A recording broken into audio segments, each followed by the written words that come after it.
এরপর 2006 সালের 11 জুলাই বোম্বেতে ট্রেনের মধ্যে একের পর এক বোমা ফাটলো। 7টা বোমা বিস্ফোরণ হয়েছিল 11 মিনিটের মধ্যেই।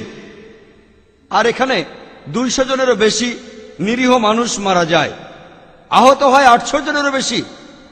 এখানে পুলিশের কর্তৃপক্ষ তারা বলল এই ঘটনাও গুজরাটের সেই রায়টে হাজার হাজার মুসলমান হত্যার বদলা নিতে করা হয়েছে। কর্তৃপক্ষ তখন বলল এই ঘটনায় দায়ী হলো এলইটি, লস্করে তৈয়বা। যদি একের পর এক ঘটনাগুলো দেখেন, এটা কি বন্ধ করা যেত? সহজেই। এর জন্য দায়ীকে 1 নম্বরে সেই পলিটিশিয়ানরা যাদের প্ল্যানে গোদ্রাতে সবরমতী এক্সপ্রেস ট্রেনের বগিটা পোড়ানো হয়েছিল, এজন্য তারা দায়ী। 2 নম্বরে কেন্দ্রে যে লোকগুলো রয়েছে কেন্দ্রীয় সরকারে, তারা এটা থামাতে পারত, কিন্তু তারা একই দলের, সেজন্য কিছুই করেনি। 3 নম্বরে গুজরাটের সাধারণ জনগণ, তাদেরকে উস্কানো হয়েছিল মুসলমানদের বিরুদ্ধে, তারা ফাঁদে পড়েছিল আর তারা এই জন্য সমানভাবে দায়ী।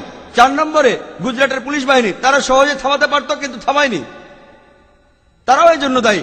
আর আমরা রেকর্ড থেকে জানতে পারি বেশিরভাগ জায়গায় হত্যাকাণ্ডগুলো হয়েছিল পুলিশের তত্ত্বাবধানেই, তদন্ত কমিশন রিপোর্টে আছে, এজন্য তারাও দায়ী। 5 নম্বরে গুজরাটের বিচার বিভাগ, তারা কোনো ব্যবস্থা নেয়নি। 6 নম্বর যে লোকগুলো অন্যায়ভাবে প্রতিশোধ নিয়েছে, তারা যে বোমাগুলো ফাটিয়েছে, ইসলাম এটা সমর্থন করে না, তারাও সমানভাবে দায়ী। এই 6 প্রকার লোকজনই দায়ী। তবে আমরা যদি প্রথমটা ঠেকাতে পারতাম, প্রথম দিকের অন্যায়গুলো, তাহলে এই সন্ত্রাসী আক্রমণটা হতো না।